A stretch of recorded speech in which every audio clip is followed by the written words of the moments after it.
Alright, what's going on, everybody? So, I went to see Godzilla and just thought I'd hit y'all up with a quick review. So, before I get directly into it, let me just say that if you see this movie, if you haven't seen it yet and you plan to, do not see a regular viewing. Don't see a normal viewing. I think that goes without saying. Most people should know that, but I have to emphasize it. You have to see this movie in IMAX or viewing with enhanced audio. I recommend IMAX 3D because I'm not like a huge advocate for 3D, but I think this movie, I would say it's pretty worth the 3D and definitely, the whole IMAX and audio experience. And getting into the review, I'll I'll talk about why exactly, because there are certain situations where you want to really be immersed by the audio and the visuals in this movie, such as hearing Godzilla's roar. Godzilla's roar is so wonderful. It's like music. It's like if Godzilla was like Beethoven or something, it would be his symphony. It's so convincing and real and authentic and so good hearing him roar. It's so real. It didn't sound, it sounded perfect, and the visuals in the special effects, they took no shortcuts in this movie. You're not going to see any cheap tricks. They went to town with the visual effects. Nothing looked cheap or looked like it was done in somebody's backyard with a green screen or anything like that.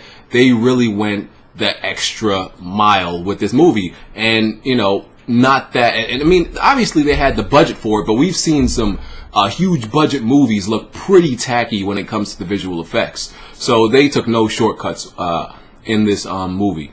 The plot was pretty, I thought they would overcomplicate the plot in this version of Godzilla. Not that Godzilla ever had like some, really complex plot, but this day and age of movies, they try to make everything extremely deep and, I don't know, kind of dark. And this movie is kind of that way, but they don't overcomplicate the plot like that. It's still very entertaining. I definitely liked the movie. So the plot was simple enough to follow. They didn't try to burden it with, too much background or anything like that. But the background that they did put in the movie, it was relevant. It was a good lead up to Godzilla. And one of the biggest complaints you'll hear from people in this movie is that there was not enough Godzilla. Yeah, it's ironic that this movie is obviously called Godzilla, and most of the movie you're not seeing Godzilla. But I would say the time that Godzilla is on the screen, I think he delivered. I think it was satisfying in my opinion. There were parts where you saw Godzilla and there was an action scene or a fight scene, and then they would kind of just cut from that part and go to another scene when they could have made that part last a little bit longer, and they would just do it again. It was like 2-3 times where they did that. You just gave us a quick short look at Godzilla, and then a cutaway happens to go to the other characters in the story until the end of the movie where you saw Godzilla really in action. Let me just say, Godzilla is a badass from the kind of short time he is on screen. And I gotta say, I liked the way Godzilla looked. He looked a little bit different than what I expected him to, but he definitely was a good model of Godzilla. I guess I expected, a lot of people were saying he was fat. He's not fat. I would say he's built. I expected him to be more slender in certain areas, but how they made him works great for me. I think it looks great.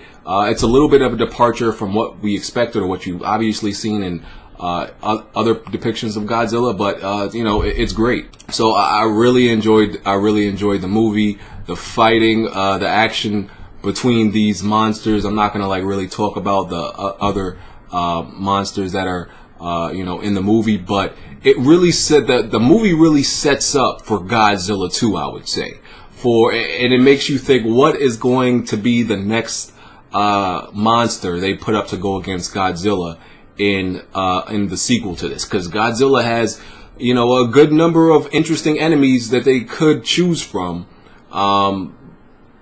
So it's really up to them And hopefully, I'm thinking like the next Godzilla will have a lot more. Godzilla will actually have a lot more screen time in his own movie.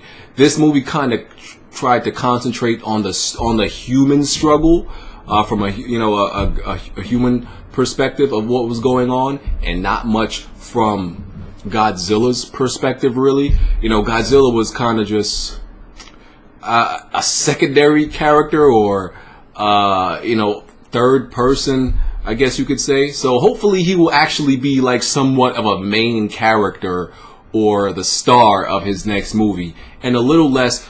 I think they always do that, and I guess I can relate it to Transformers in a way that in the Transformer movies they always try to kind of ground the story by surrounding the story about humans. When most of us just want to see Transformers fight, they kind of got to ground the story with the human struggle to give it some emotion, to give it something to relate to. But we don't really care about that. We just kind of want brain dead fighting scenes with big giant robots. But they do that for whatever reason, because they feel like they have to. And that's kind of what they do in Godzilla, except they do a way better job at it. I actually cared about the human characters in this movie. I don't give a damn about those human characters in Transformers. Obviously, we know Bryan Cranston is in it. Heisenberg, of course. Everybody was excited that he would be in the movie. I'm not going to give anything away, but I'll just say he's in the movie. And he's one of those scientists, and he has one of those crazy, one of these theories about the monsters, and nobody really believes them. Obviously until everything hits the fan. What is it? How do you say his name? Ken Watanabe. I might have said his name right. Might have mispronounced it. He's also in it. He's another one of the scientists. There wasn't a lot of big name stars in this movie. Only like two well known, and it still really delivered. They didn't like try to overcompensate with known actors to try to make the movie better. It was only really like two, and the movie was still great. It was some of the better acting I've seen. So I really enjoyed the movie. I recommend it. It's 2 hours long, but it didn't seem like 2 hours to me. It really didn't. It went kind of fast, even though there is a lot of dialogue. It doesn't seem to, really drag on. It didn't drag on for me, so I enjoyed it. So let me know what y'all thought about Godzilla if you saw it. And he really took. I'm just gonna say Godzilla was watching Mortal Kombat. He's been watching Mortal Kombat to pull off what he did at the end. That was straight out of a Mortal Kombat character's move.